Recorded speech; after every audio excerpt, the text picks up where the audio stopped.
The heavy boots echoed through the stone corridors of a small Belgian convent in the winter of 1943. 3 SS officers, their black uniforms stark against the grey walls, were about to conduct what they called a routine inspection. But this was no routine visit. Hidden in the upstairs dormitory, 60 Jewish children sat frozen in absolute silence, their small hands clasped together, their lips moving in prayer.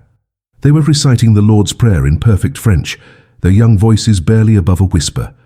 One mistake, one Hebrew word, one moment of panic, and they would all be loaded onto cattle cars bound for Auschwitz.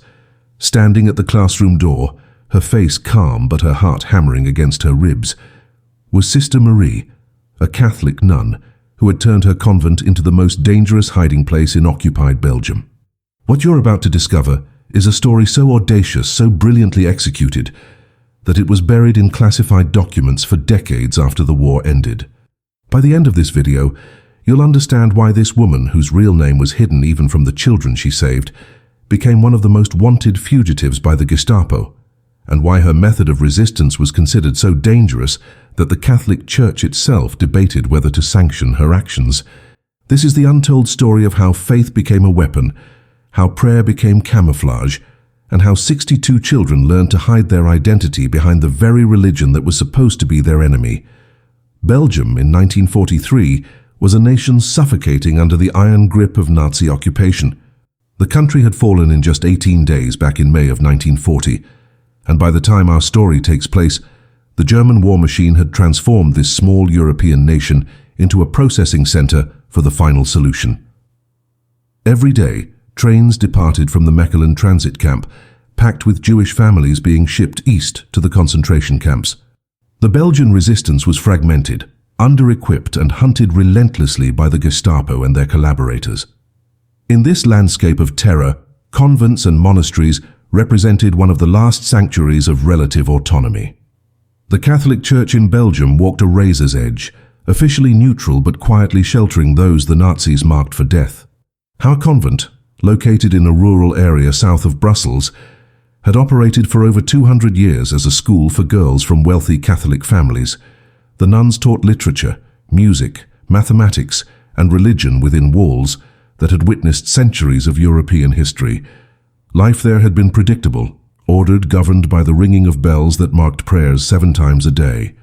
The children who attended were daughters of Belgian aristocrats and merchant families, their futures mapped out in terms of good marriages and social standing. The war had changed enrollment dramatically, but the rhythm of convent life continued with an almost defiant normalcy. Sister Marie had joined the order in 1936 at the age of 24, driven by a calling she described as absolute and unshakable.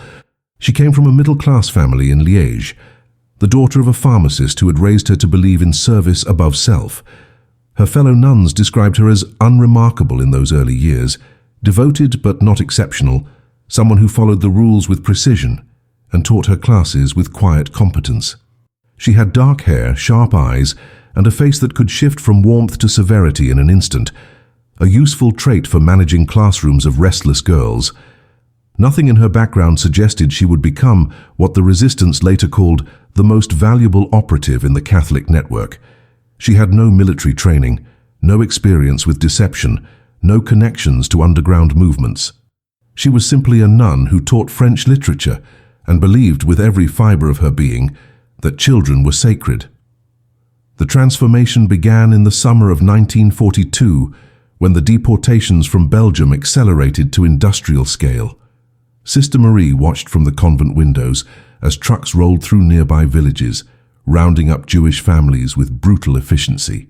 She heard the stories from parishioners who whispered about neighbors disappearing in the night, about children torn from their parents at train stations, about the transit camp where families were held before being shipped to the east.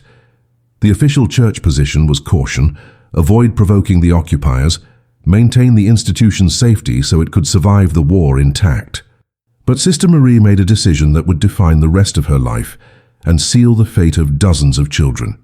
She approached the Mother Superior with a proposal so dangerous, so legally and morally complex, that it took 3 days of prayer and debate before approval was granted. The plan was devastatingly simple in concept, but terrifyingly difficult in execution.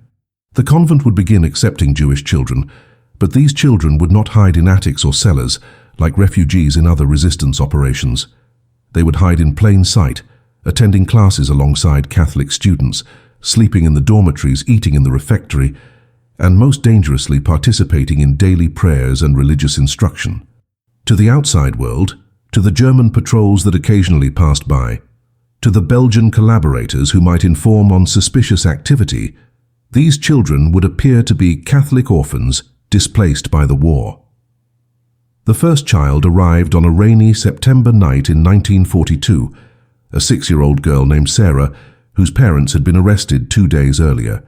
Sister Marie held the terrified child and made a promise that would become her mission statement for the next 3 years.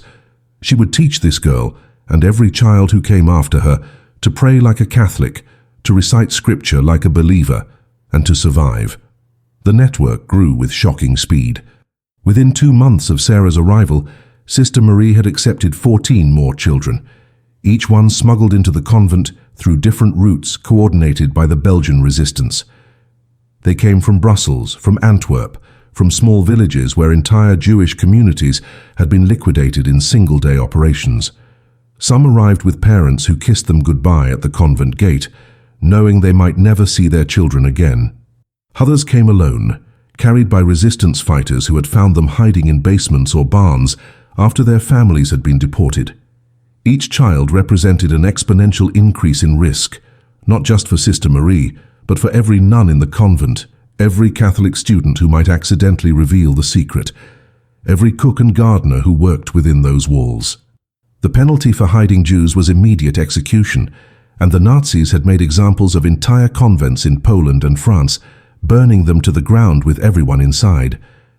Sister Marie understood that camouflage required more than just physical disguise. These children needed to become Catholic, not just in appearance but in reflexive behavior, in the automatic responses that would survive even under the pressure of a Gestapo interrogation. She developed a training system that was equal parts educational curriculum and survival protocol.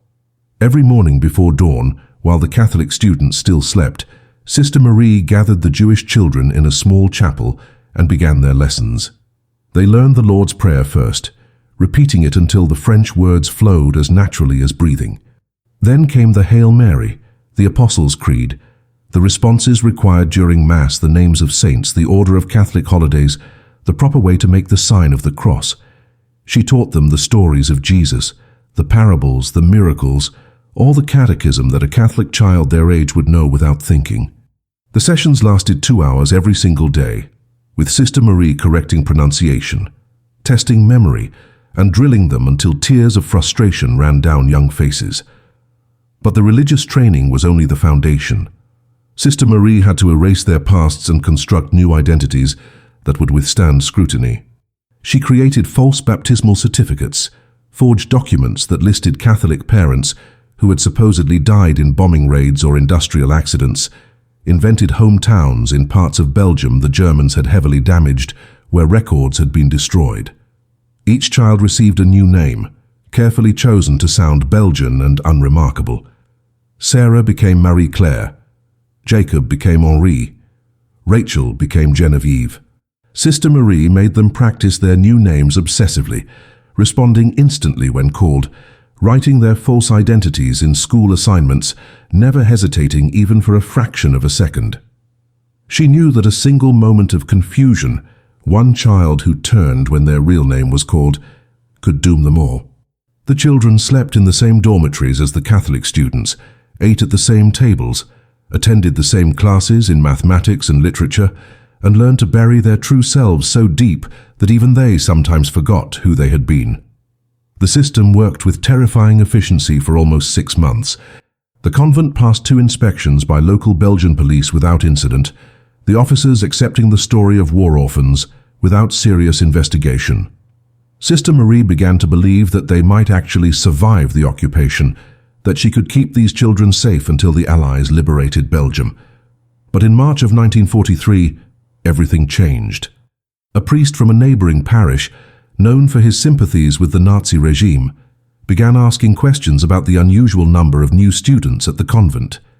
He appeared unannounced one Sunday, observing the children during Mass, watching them too carefully, noting which ones seemed less familiar with the rituals. 2 weeks later, the convent received official notice that the SS would conduct a comprehensive inspection in 72 hours, specifically to verify the backgrounds of all students currently enrolled. Sister Marie had 3 days to prepare 62 children for the performance of their lives. She gathered them that night after the Catholic students had gone to sleep and explained the reality they faced with brutal honesty. The SS officers who were coming were not ordinary police. They were trained to detect lies, to spot inconsistencies, to identify Jewish children even when those children had been coached. These men had sent thousands to the gas chambers and would feel no hesitation about adding 62 more to that count. Sister Marie told the children that they would be tested, questioned, possibly separated, and interrogated individually. Their survival depended on absolute perfection, on becoming so thoroughly Catholic in that moment that even they believed it. For the next 72 hours, the convent transformed into a training camp where prayer became rehearsal and faith became armor. The preparation became a relentless cycle of rehearsal that consumed every waking moment of those 72 hours. Sister Marie divided the children into groups based on age and assigned each group specific sections of Catholic ritual they needed to master flawlessly. The youngest children, ages 5 through 8, focused exclusively on the Lord's Prayer and the Hail Mary, repeating them hundreds of times until the words became muscle memory, until they could recite them even when woken suddenly from sleep. The older children, ages 9 through 14, received more complex assignments. They had to memorize the entire order of the Mass, know when to stand and kneel and sit, understand the meaning of Latin phrases the priest would speak, recognize the names of all 12 apostles, and explain the significance of Easter and Christmas with the casual confidence of children who had celebrated these holidays their entire lives. Sister Marie walked among them during these sessions, firing questions without warning, creating deliberate confusion, adding pressure to simulate the fear they would feel when the SS officers arrived. She made them cry, made them stumble over words, then made them start again until they could perform even through tears. But Sister Marie knew that religious knowledge alone would not be enough to fool trained SS investigators. She had to address the physical details that could betray a child's true identity in an instant. 8 of the boys in the convent had been circumcised, a practice that was virtually universal among Jewish families, but extremely rare among Belgian Catholics of that era. This single fact represented a death sentence if discovered during any kind of physical examination. Sister Marie consulted with a resistance doctor who operated secretly in Brussels, and together they developed a cover story. These boys would be identified as having required medical procedures for infections, documented with forged hospital records that Sister Marie had a contact produce overnight. She drilled the boys on the story, made them repeat the name of the fictional doctor who had performed the procedure, the hospital where it supposedly happened, the exact date and reason. She warned them that if questioned about this, they must answer with absolute conviction. No hesitation, no shame, just a simple medical fact about their childhood. The convent itself required transformation to withstand close inspection. Sister Marie organized the older Catholic students and the nuns into teams that swept through every room, every closet, every drawer, searching for anything that could reveal the presence of Jewish children. They found and destroyed photographs that parents had hidden in their children's clothing, small mezuzahs that had been sewn into jacket linings, Hebrew prayer books buried under mattresses, stars of David worn on chains around necks. Each discovery represented a child who had been unable to fully let go of their identity, who had clung to some small piece of who they really were, and each item had to be eliminated because any one of them could trigger an investigation that would unravel everything. Sister Marie burned these items in the convent's furnace while the children watched, and she saw in their faces the final death of their former lives. She hated herself for it, hated that she was forcing these children to erase their heritage, but she also knew that heritage meant nothing if they were dead. The psychological preparation proved even more challenging than the religious training. Sister Marie had to prepare the children for interrogation techniques the SS commonly employed, methods designed to break through carefully constructed lies. She warned them that the officers might separate them from the group, take them to isolated rooms, use raised voices and intimidation to provoke panic. They might ask the same question multiple times in different ways, looking for inconsistencies in the answers. They might claim to already know the truth and offer leniency in exchange for confession. Sister Marie coached the children on a simple principle that became their mantra.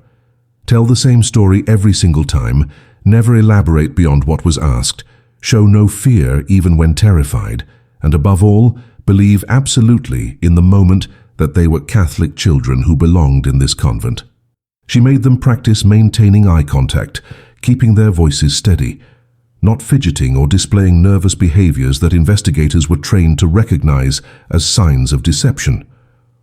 On the final night before the inspection, Sister Marie gathered all 62 children in the chapel for what she called their last rehearsal.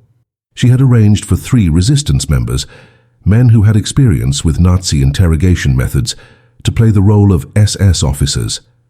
These men stormed into the chapel without warning, shouting in German, demanding papers, separating children from the group, firing questions in harsh voices designed to simulate the terror of the real event. Several children broke down completely, crying and forgetting their lines, reverting to their real names in moments of panic. Sister Marie watched these failures with cold assessment, then spent the remaining hours before dawn working individually with each child who had stumbled. She held their hands, looked into their frightened eyes and told them the truth that would either save them or condemn them all. Tomorrow, when the SS walked through that door, they would not be pretending to be Catholic. They would be Catholic because anything less than total conviction would be detected, and detection meant death. The 3 SS officers arrived precisely at 9 o'clock on a Thursday morning in late March, their black Mercedes sedan crunching over the gravel driveway with mechanical precision. Sister Marie watched from the second-floor window as they emerged from the vehicle. 2 men in their 30s and 1 older officer who appeared to be in command, all wearing the death's head insignia of the SS on their caps and the lightning bolt runes on their collars. They carried clipboards and leather briefcases, the bureaucratic tools of the final solution, instruments that had condemned hundreds of thousands to the gas chambers through nothing more than check marks and signatures. The Mother Superior greeted them at the main entrance with practiced cordiality, her face betraying none of the terror that gripped every person in the building. The lead officer introduced himself as Hauptsturmführer Weber, a captain who explained in fluent French that this inspection was part of a comprehensive review of all educational institutions in occupied Belgium to ensure compliance with racial purity laws and to verify that no undesirables were being sheltered under false pretenses. His voice was cold, professional, and carried the implicit threat that came with absolute power over life and death. Sister Marie descended the stairs and joined the Mother Superior in the entrance hall, her hands folded calmly in front of her habit, her face composed into an expression of mild curiosity, mixed with the slight annoyance of an educator whose routine was being disrupted. She had rehearsed this performance in front of a mirror for 3 days, practicing the exact degree of cooperation that would appear helpful without seeming nervous, the kind of mundane, bureaucratic interaction that happened in occupied territories every day. Hauptsturmführer Weber explained that they would need to see all student records, interview a selection of children, observe classroom activities, and inspect the dormitories and living facilities. He emphasized that this was not an accusation, but rather a procedural requirement, though his eyes remained flat and emotionless as he spoke, scanning the hallway with the trained awareness of a predator detecting weakness.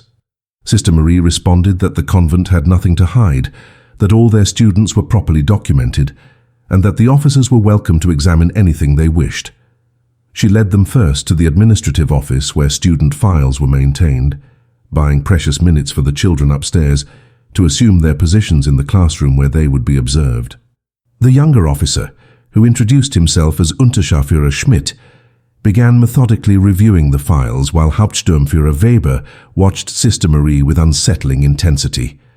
He asked about the increase in enrollment over the past year, noting that the convent had accepted 47 new students since September of 1942, an unusually high number for a rural institution.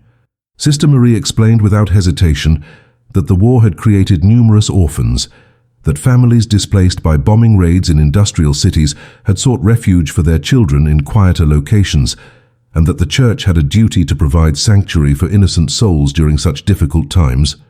Her answer was perfectly reasonable, completely consistent with the reality of occupied Belgium, and delivered with the tired resignation of someone who had answered similar questions from various authorities multiple times before.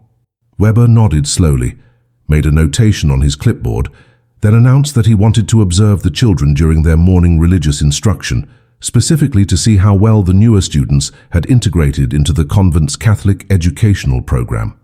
The walk from the administrative office to the classroom took less than 2 minutes, but Sister Marie experienced it as an endless corridor where every step brought them closer to exposure or salvation.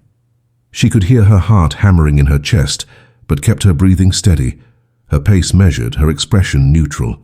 The classroom door was closed, and from behind it came the sound of children's voices reciting in unison, a prayer session that Sister Marie had deliberately scheduled to coincide with the inspection. She paused with her hand on the door handle and offered a silent prayer of her own. Not the rehearsed Catholic prayers she had drilled into the children, but a desperate plea to whatever force governed the universe that these children would remember everything, that they would perform flawlessly, that their young lives would not end in cattle cars and gas chambers because of a forgotten word or a moment of panic. She turned the handle and opened the door to reveal 62 children sitting in neat rows, their hands folded on their desks, their voices rising in perfect unison as they recited the Lord's Prayer in French. Hauptsturmführer Weber stepped into the classroom, and the children continued praying without pause, without even glancing at the SS officers who now stood at the back of the room. Sister Marie moved to the front of the class and allowed the prayer to conclude naturally, before instructing the children to be seated. She introduced the officers as important visitors who were interested in observing the quality of Catholic education at the convent, and asked the students to demonstrate their knowledge and devotion. Weber's eyes moved slowly across the rows of young faces, studying each child with the clinical detachment of someone trained to detect racial characteristics, searching for the specific features that Nazi racial theory claimed identified Jewish bloodlines. He walked between the desks, occasionally stopping to look more closely at a particular child, his presence creating a suffocating tension that Sister Marie could feel pressing against her lungs like a physical weight. Then he spoke, his voice cutting through the silence like a blade, and asked Sister Marie to select several students at random to demonstrate their understanding of Catholic doctrine through individual recitation and questioning. Sister Marie's mind calculated probabilities in the fraction of a second before she responded to Weber's demand. She could not appear to be protecting any particular children by avoiding them, but she also could not risk selecting the weakest performers, the youngest ones who might crumble under direct questioning. She chose a middle path, pointing to Marie-Claire, the girl who had been Sarah, now 10 years old and one of the first children to arrive at the convent. Marie-Claire stood without hesitation, walked to the front of the classroom with steady steps, and positioned herself facing the SS officers with her hands clasped in front of her, exactly as Sister Marie had trained her to do. Hauptsturmführer Weber studied the girl for a long moment, then asked her to recite the Apostles' Creed from memory. Marie-Claire began immediately, her voice clear and unwavering, speaking the words with the unconscious rhythm of someone who had repeated them 1,000 times. She made no mistakes, showed no fear, and when she finished, Weber asked her to explain the meaning of the Holy Trinity. The girl answered with perfect catechism, describing the Father, Son, and Holy Spirit in language that could have come from any Catholic child in Belgium, and Weber dismissed her back to her seat with a curt nod. The second child Weber selected himself, pointing to a boy in the third row named Henri, who had been Jacob before Sister Marie erased his past. Henri was 12 years old, one of the 8 circumcised boys, and his selection sent a spike of adrenaline through Sister Marie's body that she had to consciously suppress from showing on her face. Henri approached the front of the classroom with the same trained composure as Marie-Claire, but Sister Marie noticed the slight tremor in his hands that he quickly controlled by clasping them together. Weber asked him about his family background, where he had lived before coming to the convent, and the circumstances of his parents' deaths. Henri delivered the fabricated story without hesitation, explaining that his mother and father had died in a factory explosion in Charleroi 18 months earlier, that he had no other living relatives, and that the church had taken him in as an act of Christian charity. Weber pressed for details, asking the name of the factory, the date of the explosion, whether Henri remembered the funeral. The boy answered each question smoothly, referencing the false document Sister Marie had created, describing a fictional funeral mass with details he had memorized from the cover story, never wavering or showing uncertainty.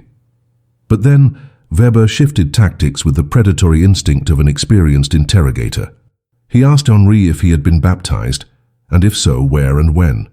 The question was designed to create pressure because baptismal records could theoretically be verified, though in practice the chaos of war had destroyed many such records across Belgium.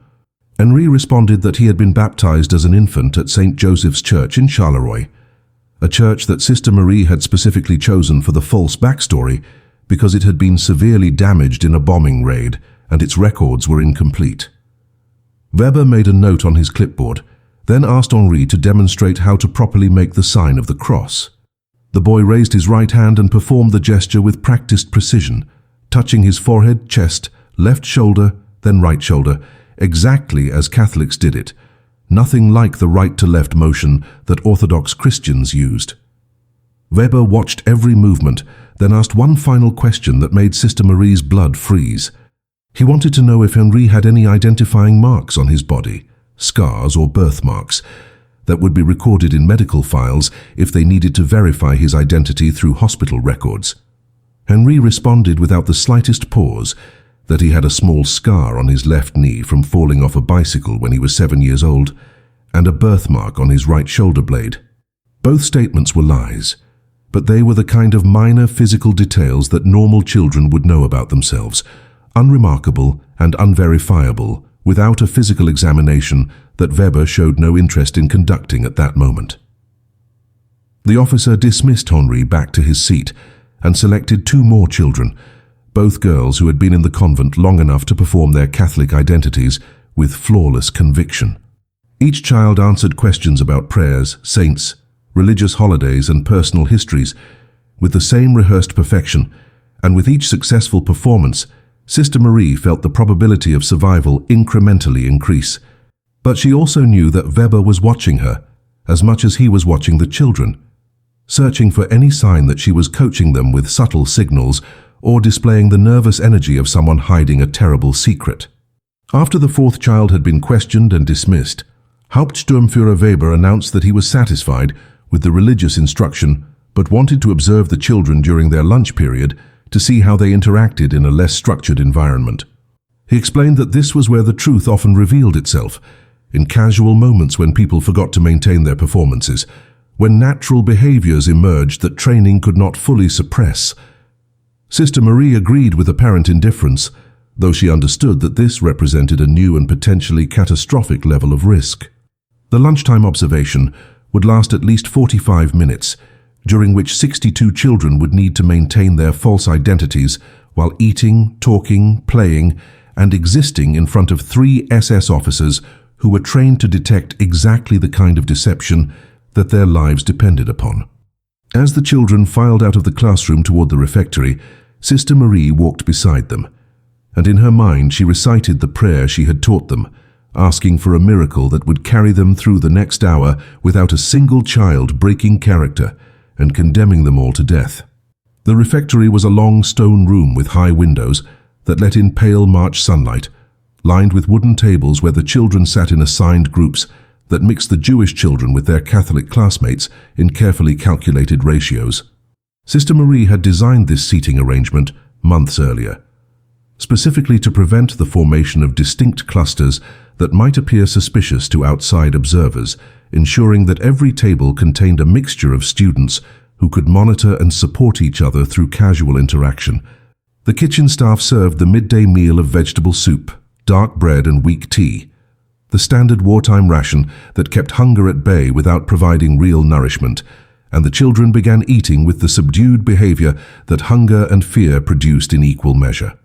Hauptsturmführer Weber and his 2 subordinates positioned themselves at different points around the room, creating overlapping fields of observation that made it impossible for any child to escape scrutiny. Weber himself stood near the center of the refectory, his arms crossed, his eyes moving constantly from table to table, watching for the small behavioral anomalies that his training had taught him to recognize as indicators of deception. The first 20 minutes passed without incident, the children eating in relative silence, occasionally whispering to their neighbors about mundane topics that Sister Marie and the other nuns had coached them to discuss if questioned. Then a moment of crisis erupted at table 4, when one of the younger boys, a 7-year-old named Thomas who had been Abraham, accidentally knocked over his cup of tea, sending liquid spreading across the wooden surface toward the girl sitting next to him. The girl reacted with instinctive speed, using a Yiddish exclamation of surprise that lasted less than a second before she caught herself and switched to French, but that single syllable hung in the air like a gunshot. Untersturmführer Schmidt, who had been standing near that table, turned sharply toward the sound, his eyes narrowing as he processed what he had heard. Sister Marie moved immediately, crossing the refectory with quick steps, arriving at the table before Schmidt could speak and addressing the spilled tea as a routine accident that required cleaning. She instructed Thomas to be more careful and handed the girl a cloth to wipe the table, speaking in a tone of mild irritation that suggested this was an unremarkable disruption rather than a potentially fatal revelation. Schmidt watched this interaction with obvious suspicion, then called Sister Marie aside and asked her directly if she had heard what the girl had said when the tea spilled. Sister Marie responded with perfect confusion, asking what he meant, explaining that she had only heard a startled exclamation that could have been any number of French expressions, nothing unusual for a child surprised by cold liquid. She asked Schmidt if he spoke Yiddish, if he was familiar enough with the language to distinguish it from French dialectical variations spoken in different regions of Belgium, and her question carried just enough professional challenge to make Schmidt hesitate. He was not a linguistic expert. He had heard something that sounded foreign, but he could not be certain enough to make an accusation that might prove embarrassing if Sister Marie was correct about regional French variations. He returned to his observation position without pursuing the matter further. But Sister Marie saw that his attention had sharpened, that he was now watching that particular table with increased focus, waiting for additional mistakes that would confirm his suspicion. The tension escalated 15 minutes later, when Hauptsturmführer Weber decided to interact directly with the children rather than simply observing them passively. He approached table 6 and sat down among the students, a tactical move designed to make them uncomfortable and potentially provoke unguarded reactions. He asked casual questions about their favorite subjects, their daily routines, what they did for recreation, all delivered in a conversational tone that concealed the interrogation beneath. The children at that table responded with rehearsed normalcy, mentioning mathematics and literature classes, describing games they played in the courtyard, discussing the limited entertainment available in wartime Belgium. Then Weber asked a question that Sister Marie had not prepared them for because she had not anticipated this specific line of inquiry.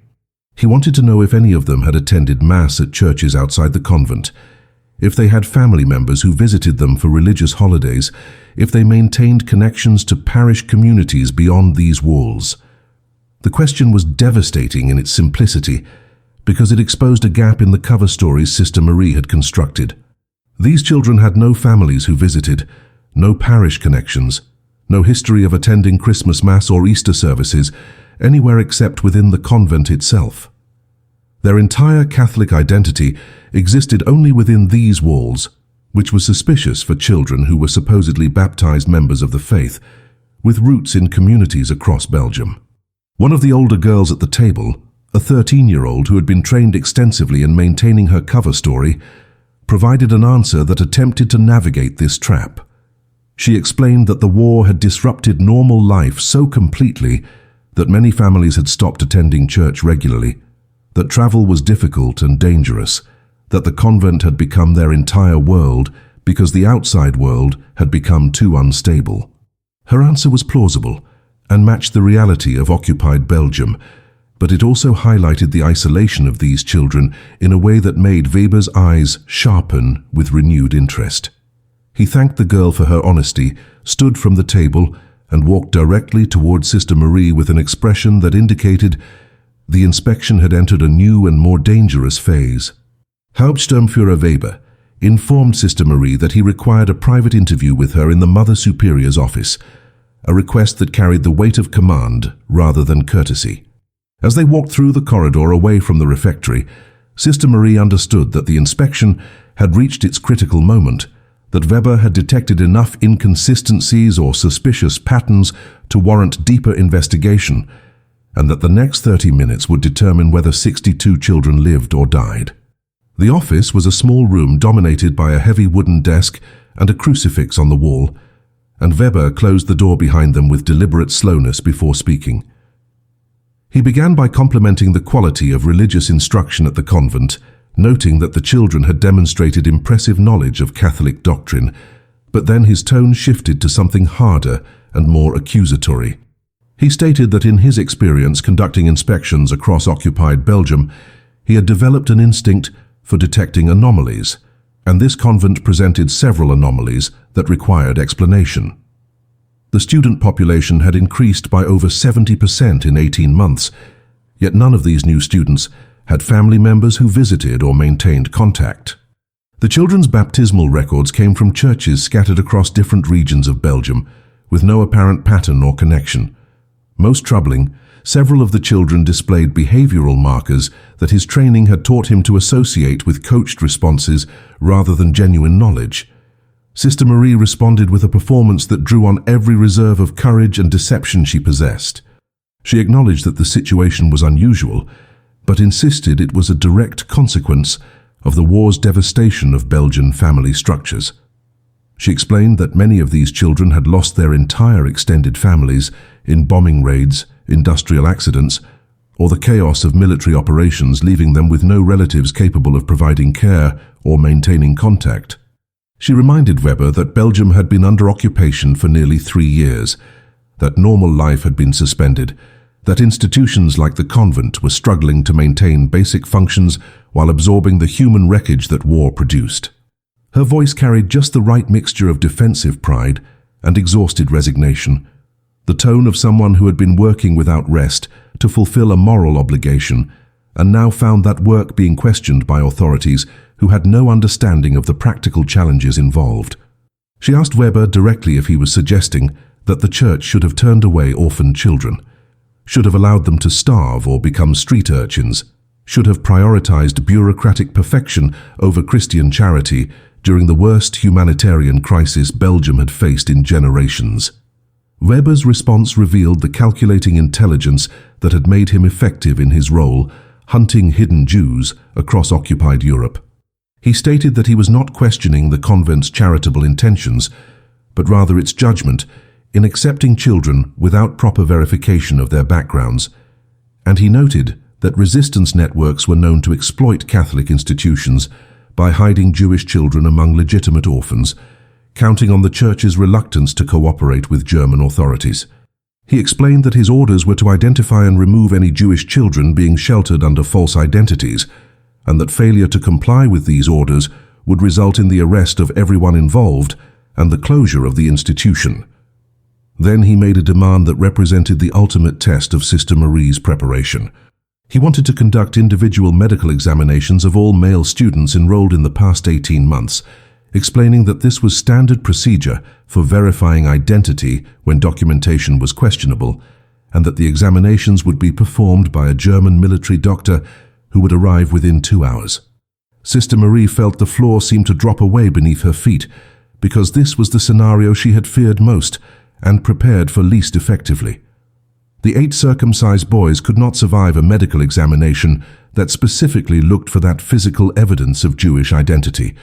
The forged hospital records and rehearsed explanations about childhood infections would crumble under the scrutiny of a trained physician who conducted hundreds of such examinations and knew exactly what he was looking for.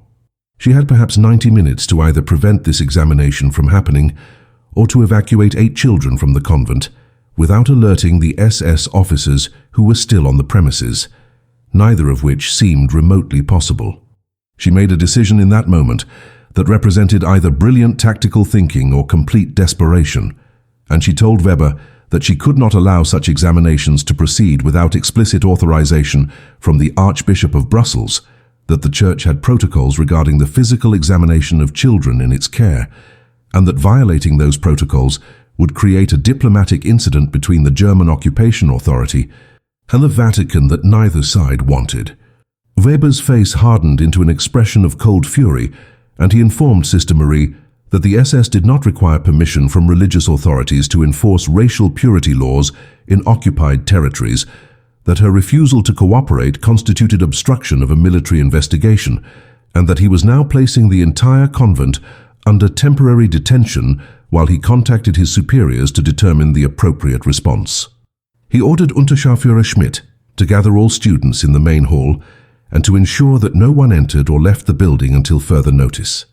Sister Marie watched the SS officer leave the room to execute these orders, and she understood with absolute clarity that she had perhaps 1 hour before the situation escalated beyond any possibility of control, 1 hour before a German military doctor arrived to conduct examinations that would expose the 8 boys and trigger a complete investigation that would reveal all 62 Jewish children 1 hour before everything she had built and risked and sacrificed would collapse into arrests, deportations, and death.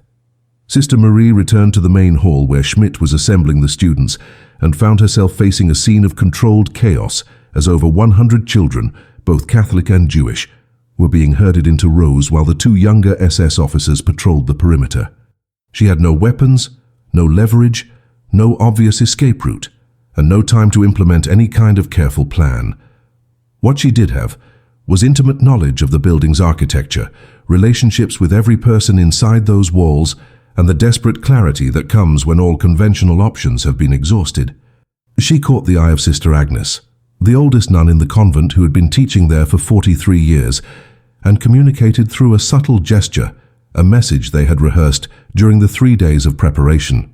Sister Agnes moved toward the small chapel adjacent to the main hall and began ringing the bell that normally called the community to prayer, but she rang it in an irregular pattern, 3 short rings followed by 2 long ones, repeated continuously.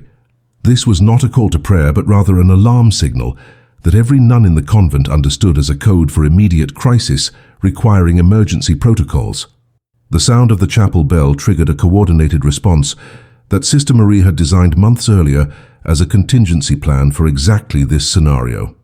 The kitchen staff, all of whom were aware of the hidden children and had participated in the conspiracy to protect them, began preparing an elaborate midday meal far beyond anything the convent's wartime rations should have allowed, using emergency food stores that had been hoarded for precisely this purpose. The smell of roasting meat and baking bread began filling the corridors, an olfactory impossibility in rationed Belgium that immediately drew the attention of the SS officers who had not eaten well themselves in weeks. Simultaneously, Sister Catherine, who managed the convent's administrative records, approached Hauptsturmführer Weber with urgent news that several filing cabinets in the records room appeared to have been disturbed, possibly by resistance operatives, and that critical documents might have been stolen during the night. This claim was completely fabricated, but it served the crucial purpose of dividing the SS officers' attention and creating multiple simultaneous concerns that prevented them from maintaining focused surveillance on the assembled children. While Weber and Schmidt investigated the supposed break-in at the records room, leaving only the 3rd officer to watch over the children in the main hall, Sister Marie implemented the most audacious element of her emergency plan. She announced to the assembled students that they would spend this detention period in communal prayer and song, demonstrating to the German authorities the depth of their Catholic faith and their devotion to God even under difficult circumstances. She led the children in a full recitation of the Rosary, all 5 decades of Hail Marys, interspersed with the Lord's Prayer and the Glory Be, a marathon of prayer that lasted nearly 40 minutes and created a hypnotic atmosphere of religious devotion that filled the hall with the sound of young voices, speaking in perfect synchronization. The 8 circumcised boys were positioned in the center of the group, surrounded by layers of other children. Made invisible by the sheer density of the assembled students and the officers' reluctance to interrupt what appeared to be a genuine expression of Catholic piety.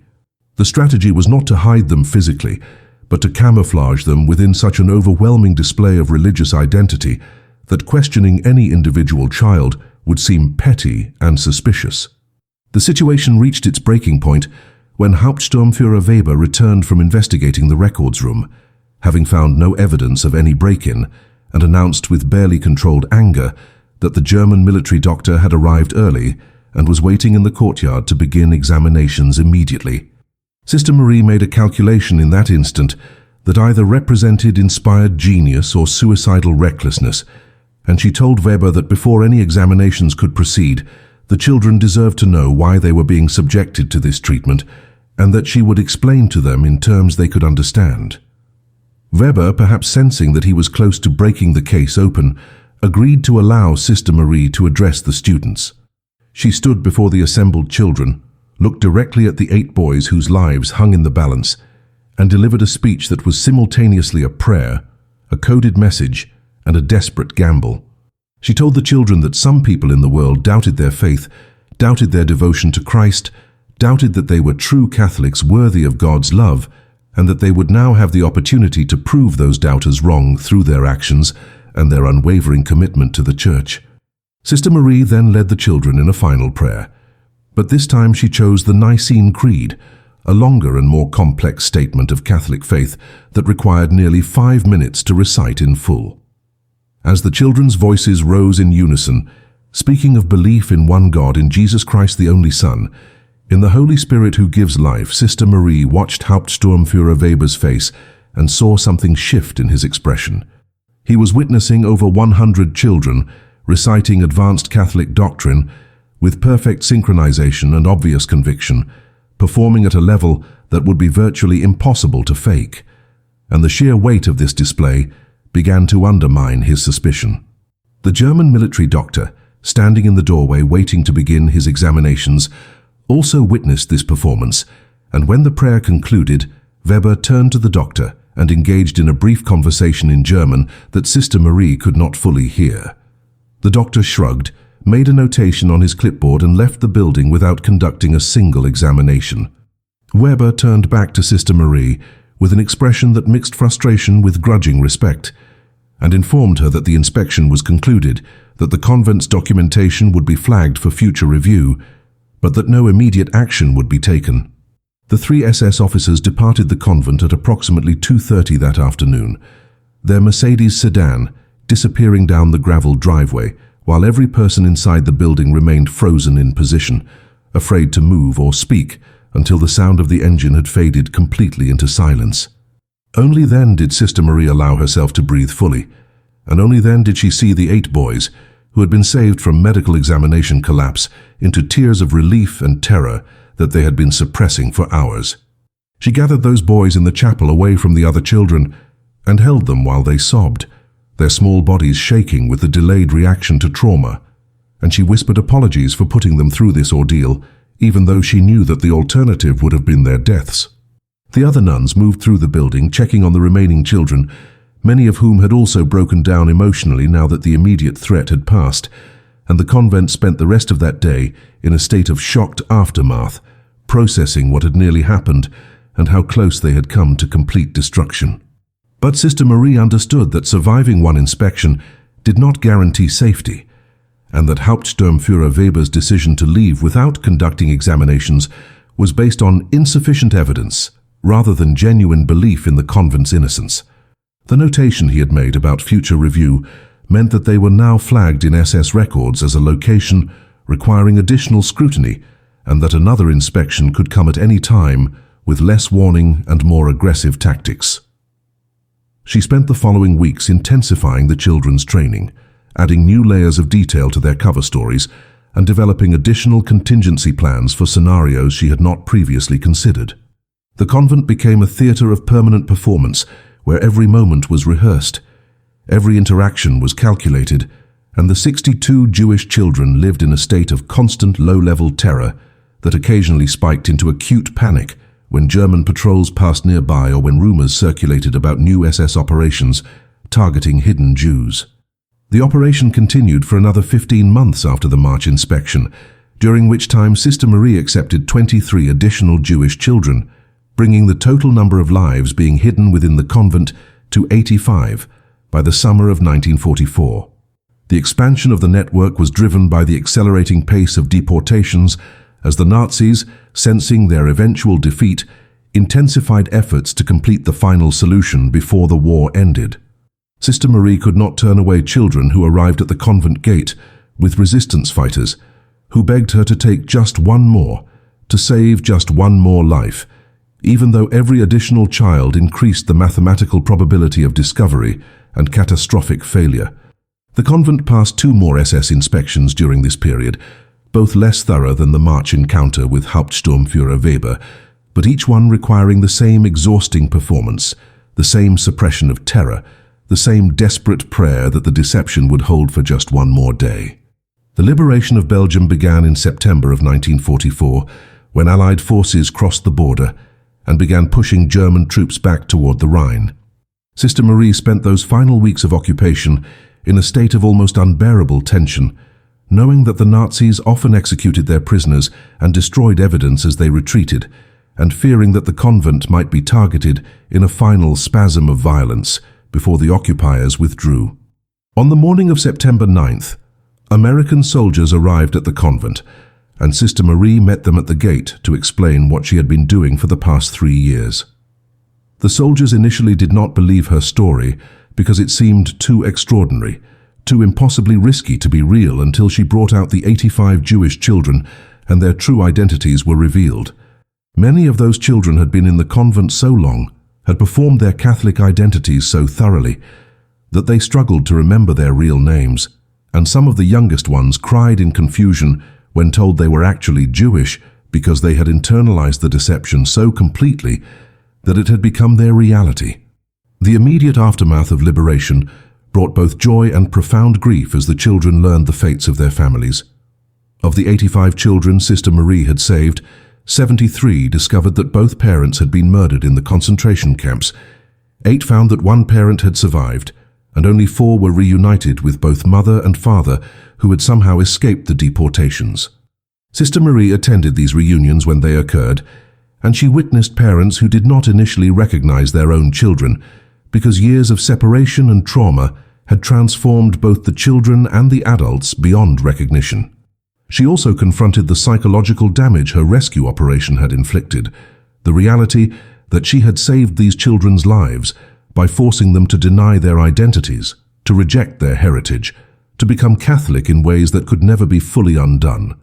Some of the children harbored resentment toward her for this forced conversion, feeling that she had stolen something essential from them even while saving their lives, and Sister Marie accepted this resentment as a justified cost of the choices she had made. The liberation was not the happy ending that simplified narratives suggest, but rather a complex moment of survival mixed with loss, relief mixed with trauma, and salvation that came at a price that would take decades to fully calculate. Sister Marie's story was deliberately buried for decades after the war ended, hidden not by enemies, but by the institutions she had served. The Catholic Church, deeply uncomfortable with the theological implications of a nun who had taught Jewish children to pray as Catholics, refused to officially recognize her actions or nominate her for any honors. The Belgian government, embarrassed by the extent of collaboration with Nazi deportations, preferred to emphasize military resistance rather than civilian rescue operations that highlighted how many citizens had done nothing while their Jewish neighbors were murdered. Sister Marie herself refused interviews, destroyed most of her wartime records, and insisted that the children she saved never speak publicly about their experiences in the convent. She lived quietly until her death in 1978 at the age of 66, working as a teacher in the same convent where she had conducted her rescue operation, and when she died, her obituary mentioned nothing about the 85 lives she had saved. It was only in the 1990s, when some of the surviving children began speaking publicly as part of Holocaust testimony projects, that the full scope of her operation became known. What makes Sister Marie's story particularly significant is that it represents a form of resistance that required no weapons, no violence, no traditional heroism of the kind that gets celebrated in war monuments and history books. She defeated the SS not through combat, but through performance, turning Catholic prayer into camouflage and religious education into a survival strategy that exploited the Nazis' own ideological blind spots. Her method was so effective precisely because it seemed impossible, because no one would believe that Jewish children could be hidden by making them more visibly Catholic, by placing them in classrooms and chapels where they prayed alongside genuine believers. The 8 circumcised boys she saved, the ones who came within minutes of exposure during that March inspection, all survived to adulthood, and several became teachers themselves, passing on the lesson that identity can be both essential and flexible, that survival sometimes requires becoming someone else without losing who you truly are. The reason you have never heard this story before, the reason it does not appear in standard World War II narratives or Holocaust education curricula, is that it challenges comfortable assumptions about resistance, about religious identity, and about the costs of survival. Sister Marie forced children to deny their Judaism and embrace Catholicism, which some scholars argue constitutes a form of cultural genocide even when done to save lives. Other scholars counter that she gave those children the only chance they had to survive, and that judging her methods from the safety of peacetime represents a fundamental misunderstanding of the moral calculus that existed under Nazi occupation.